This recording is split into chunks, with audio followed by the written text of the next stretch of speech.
Bonjour à tous. Alors certains d'entre vous m'avaient demandé de faire un dossier sur les jésuites. J'ai personnellement pas encore eu le temps de m'y pencher dans les détails, mais je suis tombé sur un article très intéressant écrit par Joël Labruyère, extrait de Undercover 19, sur le site Stop Mensonge.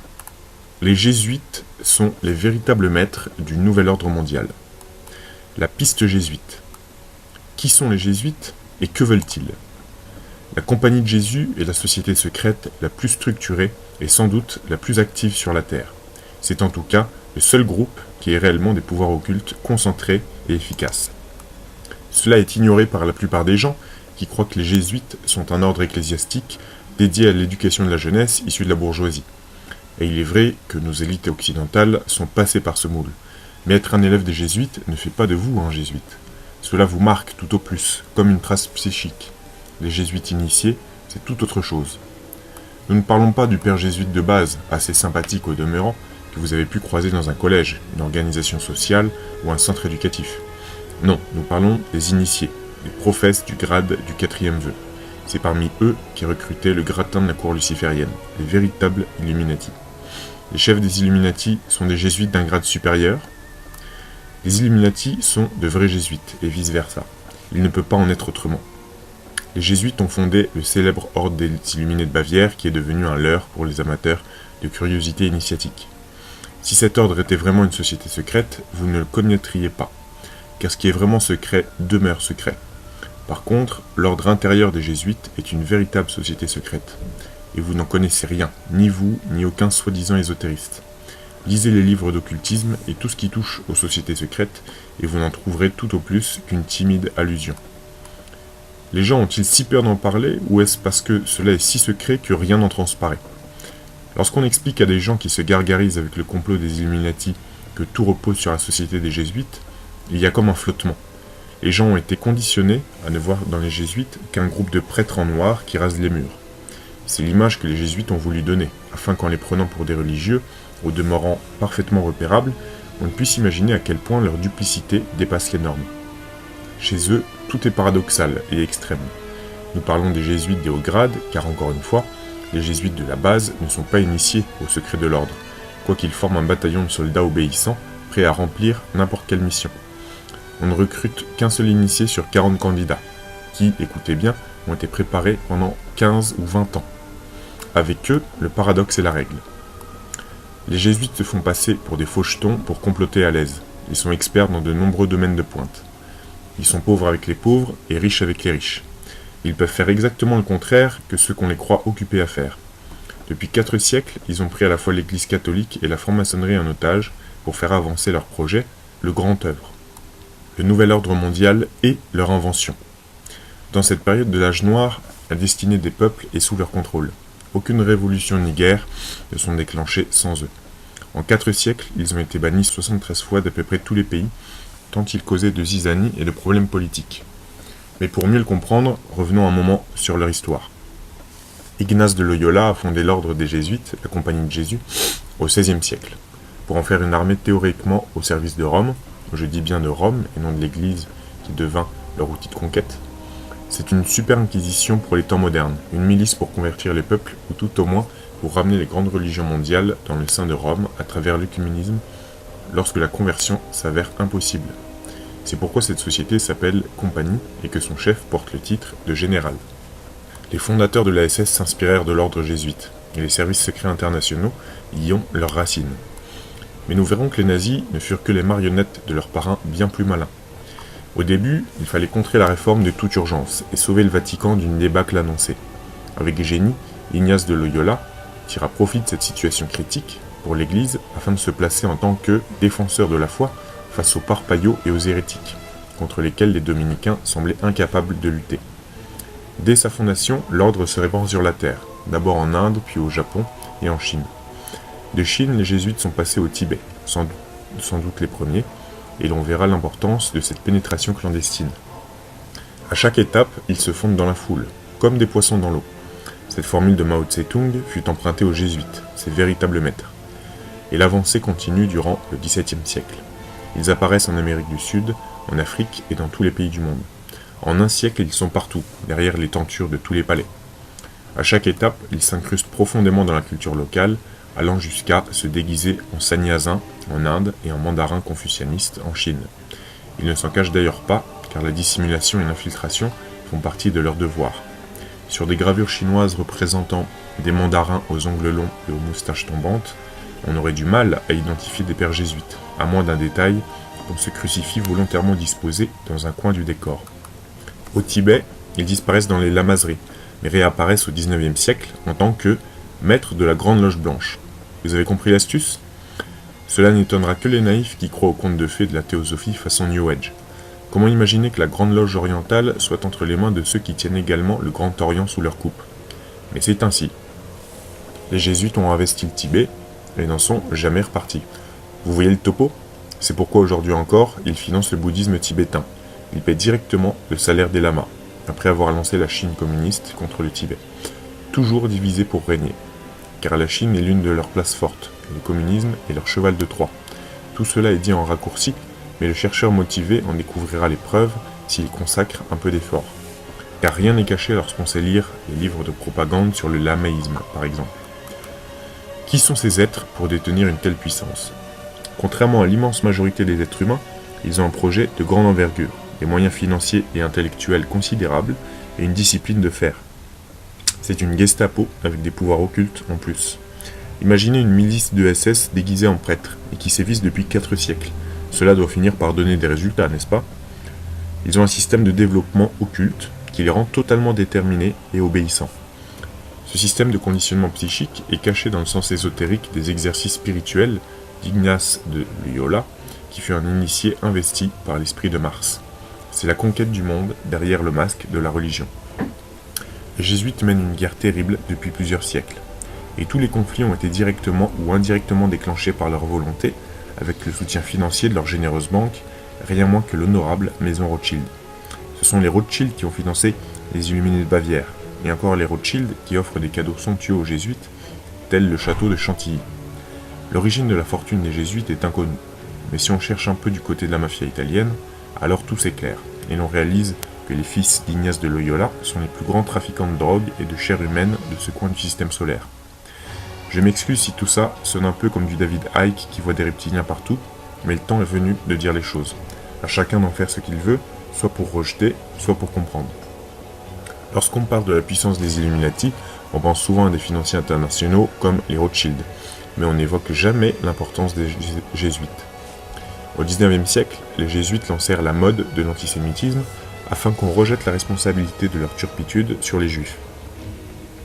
Les premiers pamphlets et les écrits de l'idéologie antisémite ont été rédigés par des jésuites qui deviendront ultérieurement des militants de l'antiracisme. N'oublions pas qu'ils sont toujours des deux côtés à la fois, divisés pour régner. C'est pourquoi on pense que les protocoles des sages de Sion ont été mis en circulation par les jésuites pour détourner l'attention vers les juifs, qui sont devenus un bouc émissaire idéal en raison des juifs célèbres qu'on retrouve aux commandes du système jésuito-illuminati. Pourtant, les juifs de base ne sont pas responsables si des milliardaires et des élites sionistes trempent dans la combine. Nombre de juifs doivent se demander ce qui leur vaut autant de réussite dans les médias, la finance ou le monde du spectacle. Ils devraient quand même se méfier de leurs parrains et de ces familles puissantes comme les Rothschild, qui n'hésitèrent pas à sacrifier leurs congénères durant la Seconde Guerre mondiale. Car quoi qu'en disent les révisionnistes, les juifs ont souffert sous les jougs jésuito-nazis, même si cela ne leur permet pas de s'attribuer le monopole de la souffrance. Rappelons que les Rothschild n'ont perdu aucun des leurs, ni souffert du moindre harcèlement depuis l'apparition de l'antisémitisme moderne. On prétend même qu'ils ont financé le régime nazi, lequel entretenait au demeurant d'excellents rapports avec le mouvement sioniste. Quoi qu'il en soit, nous ne développerons pas maintenant cette question fort épineuse qui exige du recul et des connaissances que l'on ne trouve pas dans les livres d'histoire. La cause politique des atrocités révolutionnaires et des régimes totalitaires s'explique par la politique des jésuites Illuminati qui ont été de tous les côtés, trahissant et faisant massacrer leurs opposants sans relâche, assassinant des rois et des chefs d'État, depuis Henri IV jusqu'à Kennedy. Et les services secrets. Qu'il suffise de savoir que le responsable au Vatican des contacts avec la CIA est un jésuite, le cardinal Dul, le petit-fils du fondateur de la CIA. Le secret des reptiliens reste en famille. Comment peut-on s'appeler Compagnie de Jésus et poursuivre un dessein si contraire à la foi chrétienne ? Cette question démontre notre naïveté. nous n'avons toujours pas compris que si l'on veut atteindre un but dans le long terme, il faut agir au nom de Dieu et du bien, en laissant croire aux meilleures intentions du monde. Le loup sait qu'on lui ouvrira la porte s'il se met de la farine sur le museau, et s'il se présente en bêlant des paroles de paix et de fraternité. Il connaît la réaction des hommes dès lors qu'on leur parle gentiment et qu'on vient pour les aider. C'est par le bien qu'on trompe vraiment l'humanité, et non par les explosions éphémères de forces brutales. Le meilleur camouflage, c'est le masque de la religion, car l'être humain est un enfant qui ne peut percer une telle malice. Cette candeur humaine est d'ailleurs la preuve de notre bonté originelle, mais cette bonté s'accompagne d'une stupidité indécrottable. Les bons sentiments, l'humanitarisme, le progrès scientifique et social, voilà les meilleures armes des jésuites. Pourtant, lorsqu'on suit leur action à la trace, il n'y a que des larmes et du sang, depuis le massacre des Indiens d'Amérique jusqu'à la boucherie de Pol Pot, en passant par les purges de Staline et les massacres de la révolution culturelle de Mao. C'est signé. Chaque fois, les Illuminati jésuites sont à l'arrière-plan, et si l'on ne comprend pas la raison d'un génocide, eux la connaissent. C'est toujours pour la plus grande gloire de Dieu, selon leur folle devise dont l'application pratique exige que la fin justifie les moyens. Quelle drôle d'idée de vouloir ajouter de la gloire à Dieu. Quel est ce Dieu qui aurait besoin qu'on lui ajoute des conquêtes terrestres? On a compris qui il est. Comment la franc-maçonnerie est-elle tombée sous leur contrôle? Rien de plus simple. Ils entrent dans une organisation, comme le ferait n'importe quelle personne intéressée, et une fois dans la place, ils deviennent les meilleurs et les plus dévoués, jusqu'à prendre naturellement les commandes de l'organisation, qu'on leur livre les yeux fermés, tellement ils sont devenus indispensables pour l'administration, les finances, etc. Cela devrait éveiller l'intérêt des membres de groupe qui ont pressenti que le mouvement avait mystérieusement dévié depuis son origine. C'est souvent signé Ignace. Censure et manipulation des écrits originaux, ligne stalinienne du parti avec instauration de la langue de bois, manœuvre politicienne, lutte de pouvoir, immobilisme ou au contraire activisme, transformation insidieuse de la doctrine initiale, les jésuites instillent leur manière dans l'organisation et le tour est joué. Leur action est devenue aujourd'hui plus occulte que dans le passé. Leur puissant égrégore magique peut se greffer sur une sphère psychique collective et y injecter son venin par des canaux subtils. Généralement, ils font pénétrer le poison par des individus télépathiquement sensibles ou dont les points de faiblesse peuvent être stimulés à volonté. Ambition, sexe, argent, ce sont les failles naturelles par lesquelles on peut facilement détruire une organisation. Les jésuites Illuminati font du piratage occulte. Ils ont mis au point les rituels des hauts grades maçonniques pour servir leur propre égrégore. Ils ont inversé les colonnes du rite français des loges du Grand Orient afin de remplacer les mythiques initiales I et B des colonnes du temple de Salomon, Iaquin et Boz, par les initiales de Beatus Ignatius, Saint Ignace. C'est ainsi que les candides francs-maçons rendent un culte à Saint Ignace tout en accomplissant leur rituel maçonnique. Ce n'est là qu'un exemple parmi de nombreuses manipulations effectuées par les initiés jésuites grâce à leur connaissance scientifique des effets occultes de la magie cérémonielle. Dans l'Église catholique, on parle des rituels jésuites, pour décrire le détournement des rites de Confucius dans un sens jésuite. À ce sujet, savez-vous qui a traduit la plupart des écrits sacrés de l'Asie? Lao Tse aurait bien du mal à se retrouver dans le pseudo-Tao des jésuites. Et que dire des grands sages de l'Inde? Personne ne peut rivaliser. Aucun autre groupe n'est au niveau. Et d'ailleurs, la plupart ont été mis sous contrôle, ou sont partiellement neutralisés par les Illuminati jésuites, qui disposent d'agents, souvent inconscients, dans tous les milieux. Cela n'empêche personne de faire son chemin sur la voie qu'il a choisie. Et l'on se demande parfois pourquoi autant de difficultés irrationnelles apparaissent. Nombre de groupes qui piétinent, alors qu'ils devraient naturellement se développer, ferait mieux de se demander s'ils n'avancent pas avec les freins bloqués. À l'opposé, d'autres mouvements ont une progression internationale miraculeuse qui est aussi peu naturelle que la stagnation des précédents. Cela dit, il serait absurde de mettre ses propres erreurs sur le compte d'une influence occulte. L'incompétence, la stupidité et l'ambition demeurent les vices qui rongent la plupart des organisations, mais ces vices sont d'abord dans leurs membres. Pour simplifier, nous dirons que l'ordre secret des jésuites est une inquisition occulte planétaire, et qu'à ce titre, il a inévitablement le contrôle des polices secrètes de tous les États. Ces services ne sont que des départements d'une centrale occulte. Une division apparente permet de motiver les innombrables dupes qui sont au service du système global, par idéologie ou par simple besoin de survie. 2 armées ennemies peuvent être sous le contrôle des jésuites, lesquelles feront livrer des armes aux 2 camps pour la plus grande satisfaction de leurs banquiers. Mettez-vous à la place des Rothschild. Quelle aubaine pour ces échangeurs de Francfort lorsqu'ils virent de mystérieux inconnus leur proposer de créer les grandes banques européennes au XVIIIe siècle.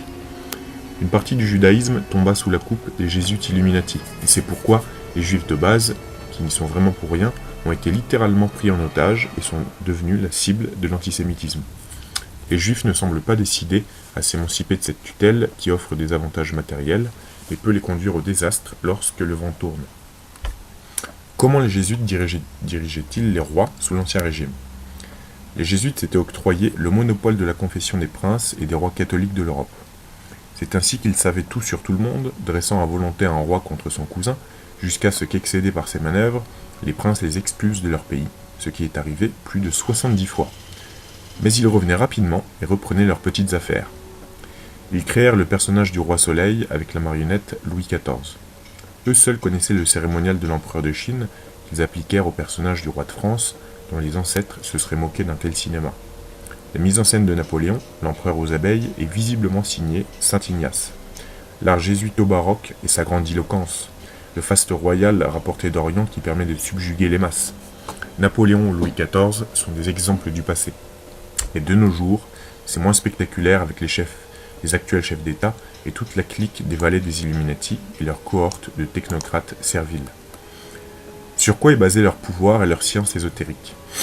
À l'issue d'un accident de guerre en 1521, au siège de Pampelune, Ignace de Loyola, grièvement blessé à la jambe par un boulet de canon, a sublimé son énergie sexuelle de manière contrôlée.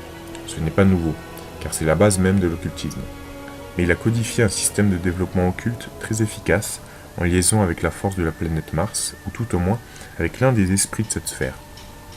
On amuse les gens avec le yoga de la Kundalini, mais les hauts initiés jésuites détiennent de puissants secrets.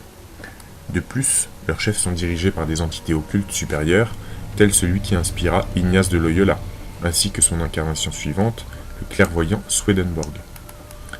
Le Jésus des Jésuites est un prêtre non. Une couverture fallacieuse, car jamais Jésus ne commanda la ruse et le meurtre pour faire avancer le royaume de Dieu. Loyola était un militaire espagnol du XVIe siècle qui rêvait de conquérir le monde, et qui réalisa que la religion était le meilleur moyen pour entrer chez l'ennemi, avec des paroles de paix à la bouche. Blessé, il resta longtemps allongé, ce qui lui permit d'analyser ses mécanismes psychiques les plus subtils. Il sublima son énergie sexuelle et mit au point un système de développement psychique qui fabrique des anormaux. Il se fit prêtre pour infiltrer l'Église, débarqua à Rome, promit au pape de sauver son trône du danger de la réforme, établit une milice totalitaire camouflée en ordre religieux et partit à la conquête de l'univers, pour la plus grande gloire de Dieu. C'est ainsi qu'il devint l'agent du destin dans l'âge noir. Il se mit au service du pape, ce qui signifie exactement le contraire si l'on connaît le langage jésuite. C'est dire que la religion catholique est totalement entre les mains du général de l'ordre, le pape noir, qui n'est lui-même que la pointe de la pyramide invisible. Tous les jésuites du monde sont dans une obéissance absolue, et selon leur formule, s'abandonner comme un cadavre, ils sont comme des robots entre les mains de leur chef. Ils forment donc un corps militaire d'élite, à la fois prêtres et guerriers, présent dans tous les pays. C'est une armée démoniaque qui a investi la Terre, et la liaison des jésuites avec les gris extraterrestres est plus que probable. Ils contrôlent les polices secrètes, les armées et les organismes internationaux. Alors là, il y a une petite note. D'après nos recherches, les dires de Karen Hughes et les recherches de David Wilcock, nous penchons plus pour les pré-adamiques au crâne allongé qu'au gris. Les pré-adamiques arrivés il y a environ 55 000 ans sur Terre sont lucifériens. À travers ces relais, ils expérimentent ce qu'ils veulent sur les populations. Par exemple, la guerre du Vietnam leur a permis d'éliminer leur adversaire dans ce pays, et le génocide du Cambodge a nettoyé 1 million de bouddhistes récalcitrants à la conversion chrétienne. Les bouddhistes de la tradition du petit véhicule ont particulièrement souffert, alors qu'au contraire, les lamas tibétains sont financés par les jésuites. Sans cette aide, le lamaïsme ne serait pas connu du public et le Dalai Lama ne bénéficierait pas d'une telle publicité. Il faut un sérieux coup de pouce pour monter aussi haut lorsqu'on est un pauvre réfugié sans patrie ni argent. Si on vous vaccine de force, dites merci aux jésuites, sans oublier de remercier leur ami le baron de Rothschild qui fut le premier administrateur de l'Institut Pasteur. Cela donne le vertige. Y a-t-il des preuves à l'appui de ces allégations ? Il y en a abondamment, mais encore faut-il faire l'effort de les rechercher. À ma connaissance, aucun chercheur conspirationniste, entre guillemets, ne semble véritablement intéressé par la piste des jésuites. C'est encore un sujet tabou. Les gens évoquent parfois cette question, puis ils passent à un autre sujet, car à vrai dire, ils ne savent à peu près rien. Pour pénétrer cette sphère, il faut une sorte de sens prophétique, car tout est dissimulé, tout est truqué. Il faut s'armer de patience, réfléchir et progresser sans se focaliser outre mesure pour ne pas projeter de l'émotionnel. Il ne faut pas devenir un obsédé du complot satanique jésuite, comme d'autres le sont des reptiliens, du complot judéo-maçonnique ou du complot fasciste. Il faut garder sa bonne humeur et ne jamais se laisser aller au ressentiment qui nous égare sur de fausses pistes. Comme les pêcheurs qui surveillent le bouchon, il faut savoir attendre longtemps avant de vérifier une simple petite information. Il faut se souvenir du moindre détail, selon la parole, tu ne négligeras pas la poussière. L'information vient toujours quand on ne s'y attend pas, et c'est parfois le déclic. Certains chercheurs américains ont révélé des informations essentielles sur les jésuites, mais leur discours est souvent conditionné par un fanatisme religieux évangélique en lutte contre le catholicisme romain. Ils passent complètement à côté des aspects occultes de la question à cause de leurs préjugés religieux dogmatiques. Ils ne voient dans cette affaire qu'un combat entre le protestantisme et le catholicisme. Selon eux, le protestantisme du Nouveau Monde serait le garant de la liberté de conscience, alors que Rome, par le biais des jésuites, perpétuerait l'Inquisition et voudrait instaurer une théocratie mondiale avec un pape Messie à sa tête. Ces évangélistes américains, qui s'appellent patriotes, croient que l'Amérique est tombée entièrement sous le joug des jésuites. Ça n'est pas faux, et empreint de préjugés religieux et d'une méconnaissance totale du monde de l'occulte. Il est vrai que pour étudier cette question, il faut se sentir motivé.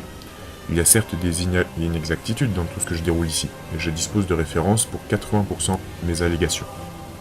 Des sympathisants du bouddhisme tibétain pourraient se scandaliser lorsque j'affirme que des lamas reçoivent de l'argent des jésuites. Mais je n'y peux rien, c'est un fait dont on trouve la trace dans un livre grand public écrit par un moine dont le père est philosophe. Je ne vous demande pas de me croire et de mener votre propre enquête, à condition que vous soyez bien inspiré et tenace. Ainsi, les jésuites initiés contrôleraient la sphère du Nouvel Âge. Cela va choquer les adeptes de ce courant qui y voient une ouverture de conscience et de nouvelles perspectives de civilisation. Sauf celui qui ne veut pas regarder la réalité en face. Seul celui qui ne veut pas regarder la réalité en face sera choqué. Nous n'avons jamais prétendu que les courants spiritualistes n'étaient pas des voies d'ouverture. Mais ils le seraient encore plus si on identifiait lucidement ce qui dans ces courants est libérateur et ce qui emprisonne l'être. Il n'y a pas besoin de former une nouvelle inquisition pour ça. Chacun doit ouvrir les yeux. Toutefois, en ce qui concerne les New Age et les fadaises sur les maîtres de la Grande Loge Blanche, oui, ça est typiquement une opération jésuito-illuminati. Qui peut le plus, peut le moins. Les intelligences qui ont mis le grappin sur la politique du Vatican et la maçonnerie n'ont pas beaucoup d'efforts à fournir pour tromper les amateurs d'occultisme.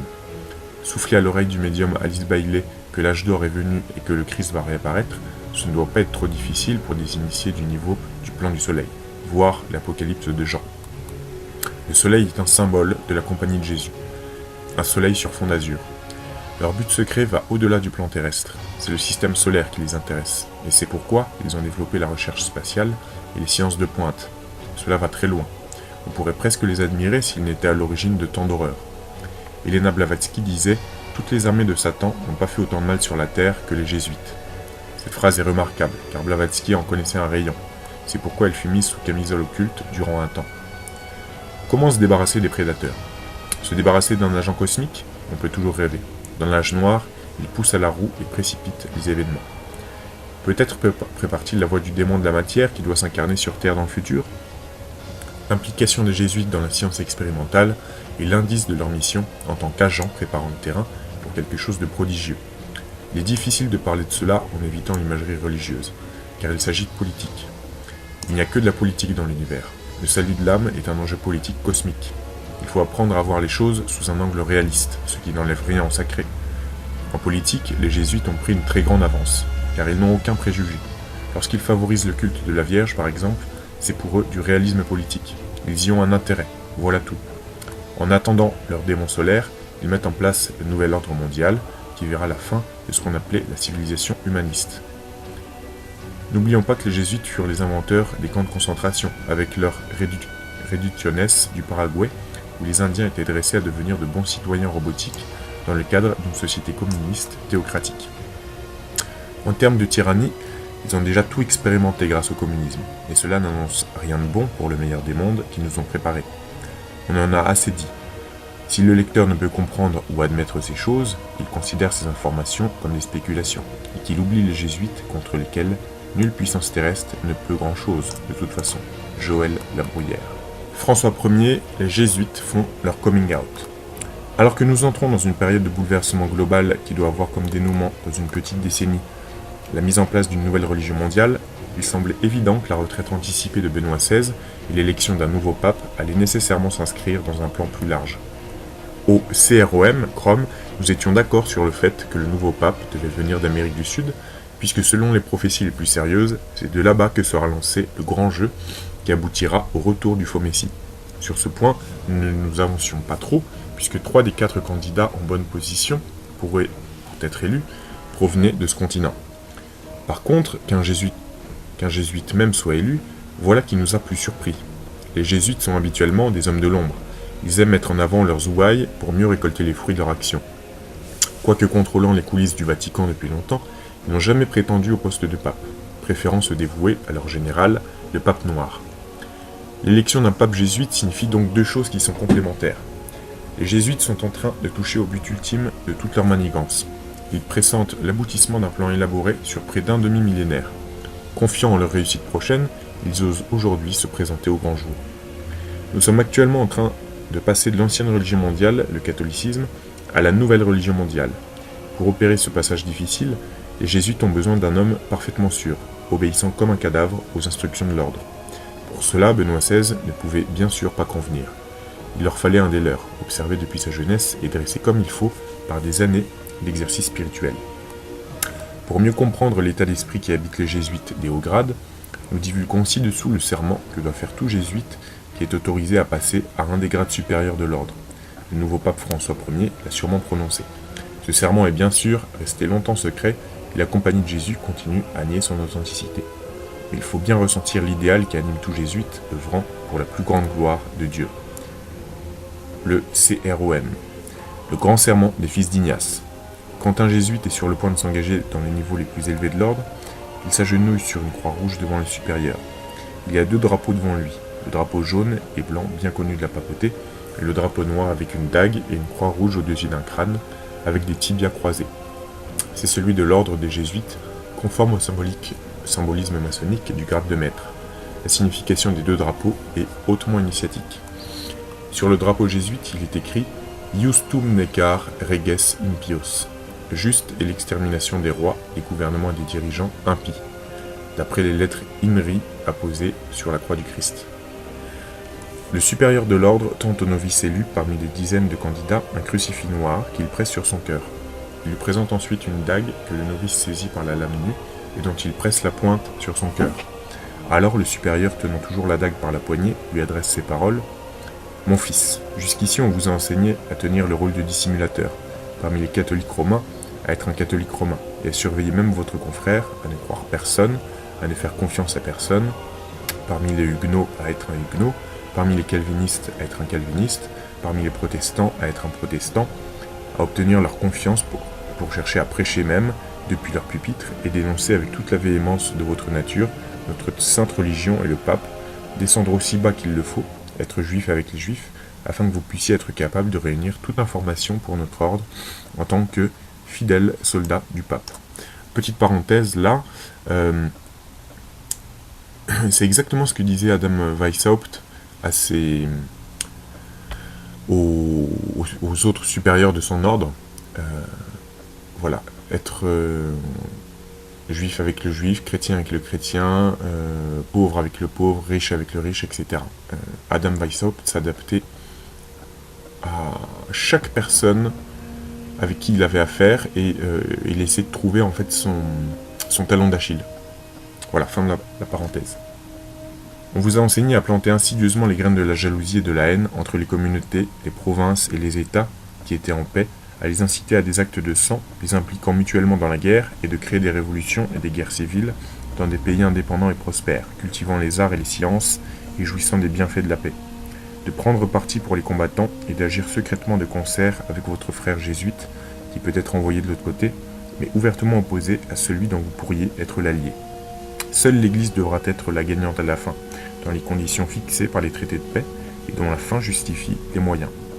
On vous a enseigné votre devoir en tant qu'espion à réunir toutes statistiques, faits et informations à votre pouvoir depuis toute source, de vous intégrer dans la confidence du cercle de famille des protestants et hérétiques de toutes classes et caractères, aussi bien le marchand, le banquier, l'avocat, parmi les écoles et les universités, dans les parlements, les législatures et dans les conseils judiciaires de l'État, et d'être toute chose pour tous les hommes. Par égard pour le pape, nous sommes les serviteurs jusqu'à la mort. Vous avez reçu toutes vos instructions jusque-là en tant que novice, que néophyte, et vous avez servi comme coadjuteur, confesseur et prêtre.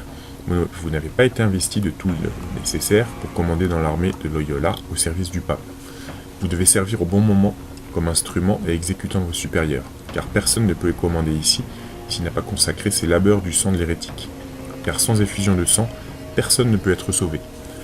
Cependant, pour vous adapter dans votre tâche et rendre votre salut assuré, vous allez, en plus de votre précédent serment d'obéissance à votre ordre et votre allégeance au pape, répéter après moi « Moi, X, à présent, et en présence de Dieu Tout-Puissant, de Marie la Vierge bénie, de Michel l'Archange béni, de Saint Jean le Baptiste béni, des saints apôtres, Saint Pierre et Saint Paul, et de tous les saints et les autres sacrés du ciel, et de toi, mon Père spirituel, le supérieur général de la Société de Jésus, fondée par Saint Ignace de Loyola, durant le pontificat de Paul le IIIe, et se poursuivant jusqu'à aujourd'hui, je déclare et juge, par l'utérus de Marie, la matrice de Dieu, et par la Vierge de Jésus-Christ, que sa sainteté le pape est le vice-régent du Christ, et le vrai et seul dirigeant de l'Église catholique universelle sur la terre, et qu'en vertu des clés qui ouvrent et qui ferment, données par mon Sauveur Jésus-Christ, il a le pouvoir de détrôner les rois et princes, d'abolir États, Commonwealths et gouvernements hérétiques, tous étant illégaux sans sa confirmation sacrée, et qu'ils doivent être sûrement détruits. Par conséquent, au summum de mon pouvoir, je défendrai cette doctrine, ainsi que le droit et l'usage de sa sainteté, contre tous les usurpateurs de l'autorité hérétique ou protestante, et tous leurs adhérents au regard du fait qu'ils sont des imposteurs et des hérétiques, s'opposant à la mère sacrée de l'Église de Rome. Je m'engage dès à présent à renoncer et à désavouer toute allégeance due à quelque roi, prince ou État hérétique, nommés protestants ou libéraux, à refuser l'obéissance à n'importe laquelle de leurs lois, magistrats et fonctionnaires. Je déclare de surcroît que les doctrines des églises d'Angleterre et d'Écosse, des calvinistes, huguenots et autres du même acabit, que protestants et libéraux, comme étant damnables, qu'elles sont damnées elles-mêmes, et que soient damnés ceux qui ne les abandonneront pas. Je déclare de surcroît que j'aiderai, assisterai et conseillerai tous les agents de sa sainteté, partout où je me trouverai, dans n'importe quel autre royaume ou territoire où j'irai, de faire mon maximum pour extirper toutes les doctrines hérétiques protestantes ou libérales, et de détruire tous leurs prétendus pouvoirs royaux ou autres. De plus, je promets et déclare que malgré ce dont je suis dispensé, d'assumer toute religion hérétique pour la propagation de l'intérêt de la mère Église, de garder secrets et privés tous les conseils d'agents au fur et à mesure du temps, selon ce qu'ils peuvent me confier, et de ne pas les divulguer directement ou indirectement, par parole, par écrit ou autre circonstance, mais d'exécuter tout ce qu'ils me proposeront, tout ce dont ils me chargeront ou découvriront en ton nom, mon Père spirituel, ou pour quelque convent sacré. De plus, je promets et déclare que je n'aurai aucune volonté par moi-même, ou même une quelconque réserve intellectuelle, aussi mort qu'un cadavre, mais obéirai sans aucune hésitation à chacun et tout ordre que je peux recevoir de mes supérieurs, de la milice du pape et de Jésus-Christ. Que j'irai dans n'importe quel endroit du monde où je puisse être envoyé, sans murmurer ou réchigner, et que je serai soumis à toute chose ordonnée. Je promets et déclare de surcroît que je ferai, dès que l'opportunité se présentera, une guerre implacable, secrètement ou ouvertement, contre tous les hérétiques, protestants ou libéraux, comme je suis dirigé pour le faire, de les extirper et de les exterminer de la face de la terre entière, et que je n'épargnerai personne, quel que soit son âge, son sexe ou sa condition, que je pendrai, brûlerai, ferai dépérir, abîmerai, écorcherai, étranglerai, et enterrerai vivants ces infâmes hérétiques, que j'arracherai les ventres et les matrices de leurs femmes, écraserai les têtes de leurs enfants contre les murs, afin d'annihiler à tout jamais leur exécrable race. Qu'au cas où cela ne pourrait pas être fait ouvertement, j'utiliserai secrètement le récipient empoisonné, la corde à étrangler, le fer du poignard ou le plomb de la balle, sans égard pour le rang, l'honneur, la dignité ou l'autorité d'une ou des personnes, quelles que puissent être leurs conditions de vie, publiques ou privées, puisque je puis être sommé de le faire par n'importe quel agent du pape, ou par un supérieur de la fraternité, de la sainte foi, de la société de Jésus. En confirmation de ce serment, je dédie par la présente mon existence, mon âme et tous mes pouvoirs corporels, et avec cette dague que je reçois maintenant, je signe de mon nom écrit de mon propre sang pour attestation, et s'il est avéré que je manque par fausseté ou faiblesse dans ma détermination, que mes frères et soldats de la milice du pape me tranchent les mains et les pieds, et la gorge d'une oreille à l'autre, que mon ventre soit ouvert et qu'on y brûle du soufre, avec toutes les punitions qui puissent m'être infligées sur terre, et que mon âme soit torturée par les démons dans un enfer éternel. Par tout cela, moi, X, jure sur la Sainte Trinité et le Saint-Sacrement que je suis sur le point de recevoir, de célébrer, quant à moi, invariablement, que je dois faire appel à tous les autres célestes et glorieux du ciel pour être témoin de mes réelles intentions de conserver ceci en tant que serment. En témoignage de cela, je prends ce haut et saint sacrement de l'Eucharistie, et de surcroît m'en porte témoin de mon nom écrit de la pointe de cette dague trempée dans mon propre sang, devant ce saint convent. Le supérieur. Tu te tiendras à présent sur tes pieds, et je t'enseignerai le catéchisme nécessaire pour que tu fasses connaître à tout membre de la Société de Jésus appartenant à ce grade. En premier lieu, en tant que frère jésuite, tu feras avec un autre frère le signe ordinaire de la croix, comme n'importe quel catholique romain le ferait. Ensuite, l'un de vous croise ses poignets, paume des mains ouvertes, l'autre croise ses pieds l'un par-dessus l'autre, le premier pointe de son index droit le centre de sa paume gauche, tandis que l'autre de son index gauche pointe le centre de sa paume droite, puis le premier de sa main droite fait un cercle autour de sa tête, en la touchant. Ensuite, l'autre de l'index de sa main gauche touche le côté gauche de son corps, juste sous son cœur, puis le premier de sa main droite mime le geste de trancher la gorge de l'autre, puis l'autre de sa main droite fait le geste de couper à la dague l'estomac et l'abdomen du premier. Petite parenthèse ici, la symbolique de trancher la gorge fait partie d'un rituel maçonnique, enfin au moins d'un serment, on va dire. Le premier dit alors « Iustum », l'autre répond « Necar », puis le premier dit « Reges » et l'autre répond « Impios ». Le premier va alors présenter un petit morceau de papier plié d'une façon particulière 4 fois, que l'autre va couper longitudinalement en l'ouvrant. On trouvera le nom Jésus écrit sur la tête et sur les bras 3 fois. Ensuite, vous donnerez et recevrez les questions et réponses suivantes. Alors ça déjà, c'est entre parenthèses, c'est totalement maçonnique, 3 fois, et vous allez voir les questions suivantes. Question, d'où venez-vous? Réponse, des rives du Jourdain, du Calvaire, du Saint-Sépulcre, et pour finir, de Rome. Qui servez-vous? Le Saint-Père de Rome, le Pape et l'Église catholique romaine universelle partout dans le monde. Qui vous commande?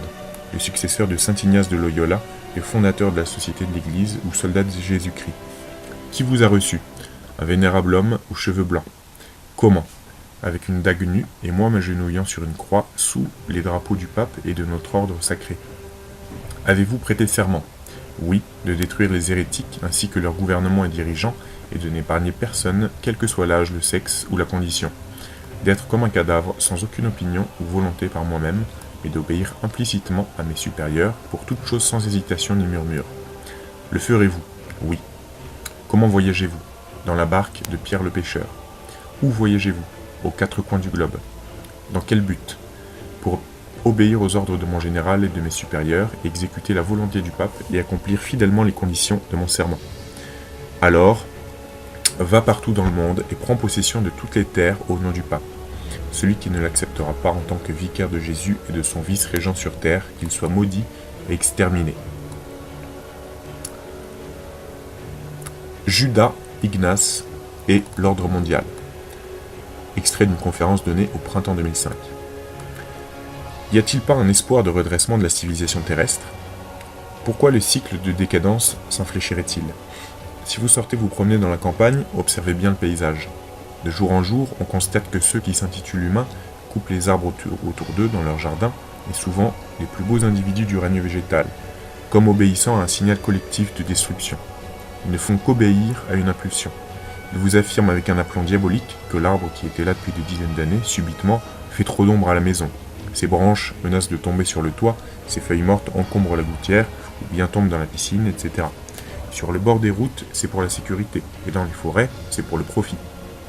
En rentrant chez elle, une dame voit avec ahurissement que son mari a abattu le grand saule devant leur maison, comme s'il avait été pris d'une envie de meurtre. Il ne pouvait trouver une raison justifiant son acte. Ce sont là des gens qui aiment leur jardin et qui sont pour la protection de l'environnement. Le destructeur de la nature est partout à l'œuvre, acharné avec sa tronçonneuse qui, une fois en marche, dévore tout sur son passage. Plusieurs hectares sont rasés chaque minute. Faites le calcul pour une année. De quelle amélioration du monde parlez-vous? Croyez-vous que les bureaucrates des forêts éprouvent votre compassion pour la nature? Allez-vous les convaincre de l'utilité de protéger le peuple des gnomes, les ondines et les sylphes? Allez-vous leur tirer une larme sur la disparition des papillons? Vous risquerez-vous à leur expliquer qu'un papillon est un être spirituel qui danse dans l'extase de ses couleurs, illuminant ainsi la dimension subtile autour de la Terre? Irez-vous vous faire ridiculiser aux réunions écologiques avec votre magie de la nature et la fonction spirituelle des papillons? Plusieurs hectares de forêt sont détruits chaque minute sur la Terre. Faites le calcul. Quand l'Inde n'aura plus un seul fagot pour brûler ses morts de manière rituelle, ce seront les forêts vierges d'Asie ou d'Amérique du Sud qui partiront en sacrifice d'agréables odeurs aux naseaux de Shiva. Partout le béton avance. Avant de construire une maison aujourd'hui, on rase toute la végétation alentour. C'est une tendance générale qui est inspirée à l'homme par un certain type de démon du matérialisme que Rudolf Steiner a nommé Ahrimanien, en référence à Ahriman, le démon de la désertification dans la mythologie perse. Ces démons de la matière jubilent lorsque les arbres tombent, car l'arbre constitue un ancrage spirituel pour l'être humain. Les arbres ont été longtemps un rempart pour l'humanité, car ils sont une émanation de l'âme collective. La nature entière est une extériorisation de la vie intérieure. On assiste donc à un mouvement de retrait des espèces en voie d'extinction. En perdant son environnement végétal, l'homme perd aussi sa conscience. Par exemple, on sait que les gnomes qui travaillent dans les racines nous procurent un esprit de vigilance et stimulent l'éveil intérieur. Et oui, le gourou de l'éveil n'est pas dans l'Himalaya, il est dans votre jardin. S'il existe une stratégie démoniaque pour affaiblir l'être humain et le robotiser, et si le résultat ultime est la destruction de la planète, quelle est la finalité de ce plan? Que leur restera-t-il lorsque la Terre sera devenue un désert? Il ne faut pas se tromper d'adversaire. Les autorités terrestres ne sont que les représentants des hiérarchies occultes qui vivent sur d'autres dimensions, comme par exemple les entités spirituelles de Mars, qui, toujours selon Steiner, auraient débarqué en masse sur les couches subtiles de notre planète et jusque dans notre subconscient depuis le 19e siècle. Voyez l'état physique de leur planète, Mars. Les entités de cette zone ne vivent pas dans un environnement biologique comme le nôtre. Elles peuvent désirer posséder des corps organiques comme on utilise une voiture, mais leur monde est différent. Pour mieux s'infiltrer dans nos corps, ces esprits détruisent d'abord notre environnement naturel protecteur. Ils ont hypertrophié le mental analytique pour établir la civilisation matérialiste qui envahit la Terre depuis 2 siècles. Ce sont des créatures mentales hyper intelligentes dont les savants matérialistes, les techniciens et les mathématiciens sont les médiums conscients. La science et la technologie servent leur plan de conquête. La nature organique n'a aucune utilité pour eux. Mais au contraire, elle doit être rasée comme un virus détruit la barrière immunitaire pour s'installer dans l'organisme. Ces martiens, ce sont les esprits serpents qui sont à l'origine du mythe de la chute de l'homme hors de l'Éden. C'est à partir de la sphère spirituelle de Mars que l'attaque a commencé. L'homme terrestre adamique a transité par la dimension de Mars au plan spirituel avant sa déportation sur la Terre. Le nom ADM, Adam, DAM signifiant sang, Dam signifiant sang en hébreu, est le même que MADM, nom ésotérique de Mars, la planète rouge. Le sang rouge est polarisé par le fer de Mars. Nous sommes des cousins de ces envahisseurs spirituels. Notre sang est un élixir qui doit leur procurer une énergie vitale directement assimilable. C'est pourquoi, mus par leur farouche instinct guerrier, ils ont envahi notre sphère psychique, d'abord en s'introduisant dans le subconscient humain, puis en mettant en place la civilisation matérialiste scientifique. Enfin, ils prendront possession des corps en expulsant l'individualité humaine, qu'ils ne peuvent pas anéantir, mais seulement domestiquer et robotiser. N'y a-t-il pas une résistance instinctive de la part des castes dirigeantes qui prospéraient dans l'ancien système en s'appuyant sur la religion et non sur le matérialisme? Les esprits de Mars les ont d'abord réduits à l'impuissance. Ils ont attaqué les élites aristocratiques qui maintenaient le peuple dans un enracinement traditionnel. Le premier acte fut de prendre le contrôle des religions, puis des trônes, et enfin des masses. C'est un puissant génie de Mars, incarné dans le médium Ignace de Loyola, fondateur de l'ordre des Jésuites, qui a lancé cette opération gigantesque. Ayant pris possession de l'Église catholique, les envahisseurs jésuites se répandirent sur toute la terre, infiltrant les palais et les temples. Puis ils lancèrent l'assaut révolutionnaire, d'abord en France, grâce à l'argent de leurs alliés incarnés dans les banquiers juifs, qui constituent la nouvelle aristocratie, planétaire. Au final, les démons de Mars élimineront les argentés juifs lorsqu'ils pourront se passer de leurs loyaux services. Le complot juif international n'est pas qu'un mythe, mais il ne fonctionne pas comme les antisémites l'imaginent. Les maîtres du jeu exploitent le messianisme judaïque pour canaliser les juifs dans leur rêve atavique de domination sur la terre promise.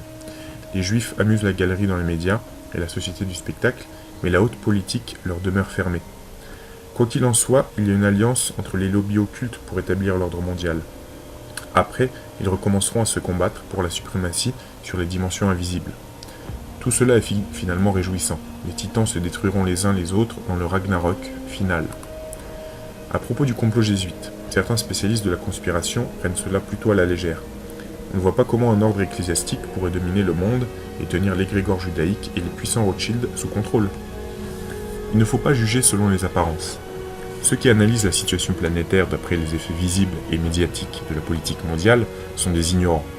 La logique ordinaire est incapable de remonter jusqu'aux causes. Il faut une conscience ésotérique affinée.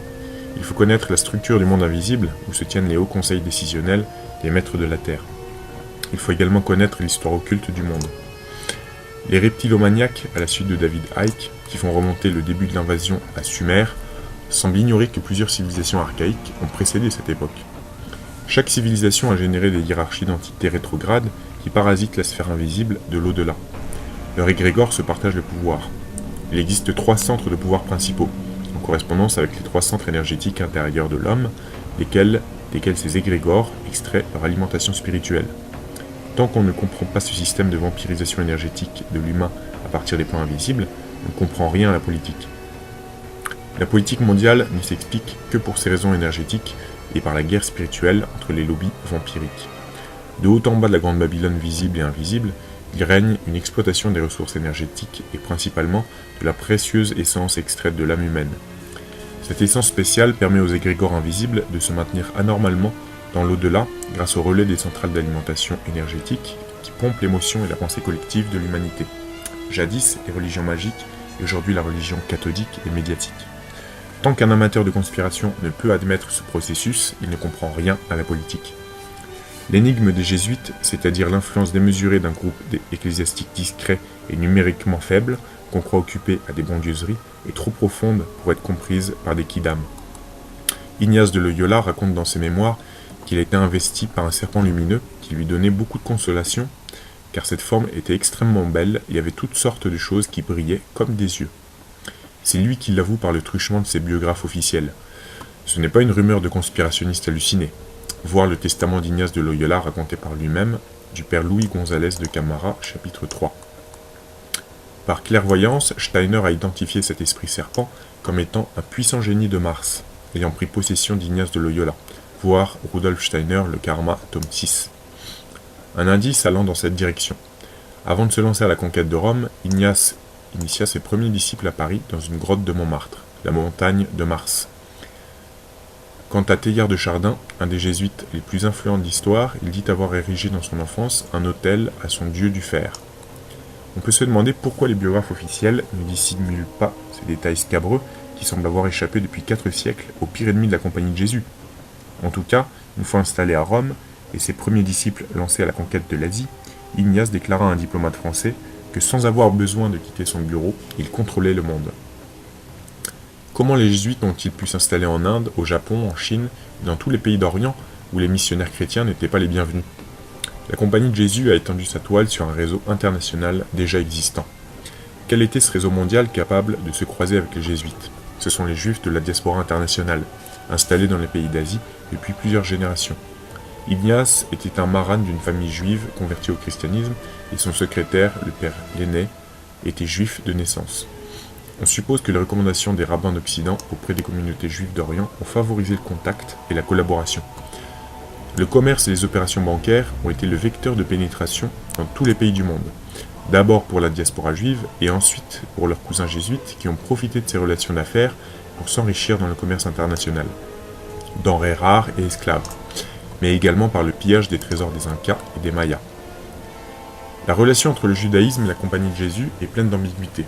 C'est une sorte d'union contre nature entre Israël et le Vatican, avec l'antisémitisme comme une épée de Damoclès sur la tête des Juifs.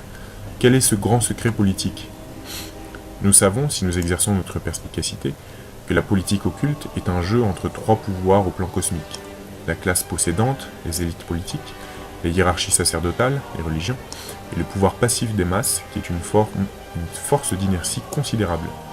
Les 2 castes dirigeantes disposent du pouvoir temporel et du pouvoir spirituel par lesquels elles contrôlent les masses. L'humanité en tant que 3e force sert de réservoir énergétique aux 2 castes dominantes. L'humanité est la pile qui alimente les égrégores sacerdotaux de l'au-delà, et elle fournit la richesse matérielle des classes possédantes ici-bas.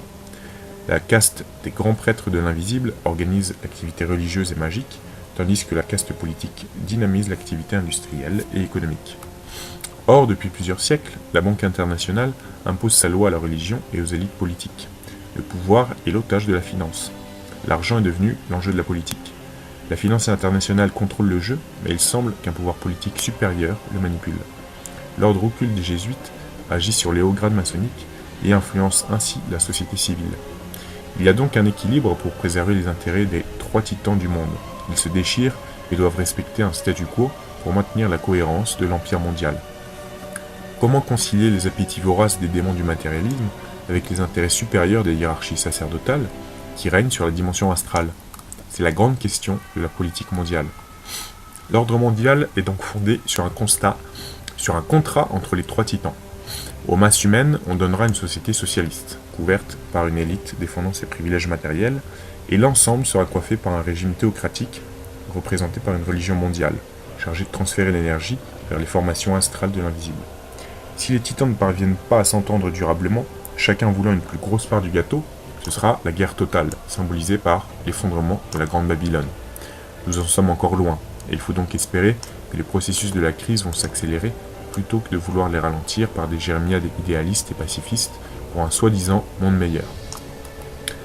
Dans ce jeu, le puissant ordre politico-occulte jésuite, dont la compagnie de Jésus n'est qu'un masque, a pour mission de s'emparer du pouvoir mondial au profit de la caste sacerdotale afin de prolonger le règne des grands prêtres de l'invisible, menacés depuis que l'athéisme s'est répandu sur la terre. Toutefois, l'ordre jésuite, tout en défendant l'ordre sacerdotal ancien, doit s'opposer à un renouvellement spirituel propre à l'entrée dans l'ère du Verseau. C'est pourquoi le jésuitisme collabore avec les sciences matérialistes pour maintenir le dogme d'un univers matériel créé par Dieu. C'est le dogme catholique romain. Les jésuites sont particulièrement jaloux de leur monopole sur les secteurs de l'astronomie, la cartographie sous-marine, la paléontologie, l'archéologie, etc. Ils s'opposent à toute révélation spirituelle qui réduirait à néant la vision matérielle de l'univers. Vous savez pourquoi ? Parce qu'ils envisagent d'organiser le système solaire d'une manière rationnelle et technocratique, pour mieux s'en assurer un contrôle bureaucratique. On reconnaît ici la puissante volonté guerrière du génie de Mars, qui inspira Ignace, et réduire le système solaire à une forme de socialisme théocratique. Qu'avons-nous à voir dans cette histoire ? Ceux qui désirent une libération n'ont qu'une chose à faire, tourner radicalement le dos à ce monde étranger. Par sentimentalité, de nombreux idéalistes se sont identifiés à la masse, sans voir qu'ils se livrent ainsi inconsciemment au jeu des titans du monde. Prendre parti, c'est abdiquer. Il faut sortir du jeu. L'examen sérieux de la politique occulte ne peut que convaincre un être intelligent de la nécessité de se dégager définitivement du circuit terrestre, le camp de la mort. Lorsque de nombreux êtres auront emprunté cette voie, les contrôleurs occultes, dévitalisés par manque d'énergie, se dissoudront pour toujours. C'est pourquoi ils résistent et mènent un combat impitoyable contre les transfuges qui s'organisent pour s'échapper de la zone de l'internement planétaire. Pour revenir au point de départ, nous comprenons pourquoi la culture humaine avec sa philosophie, sa religion et sa science constitue un système de lavage de cerveau. On veut empêcher que les êtres incarnés découvrent que la porte de leur cage est grande ouverte. Cette porte, c'est celle du cœur. C'est le désir de liberté absolue. Celui qui la cherche sincèrement la trouve nécessairement. Extrait de Undercover 19, Joël Labruyère.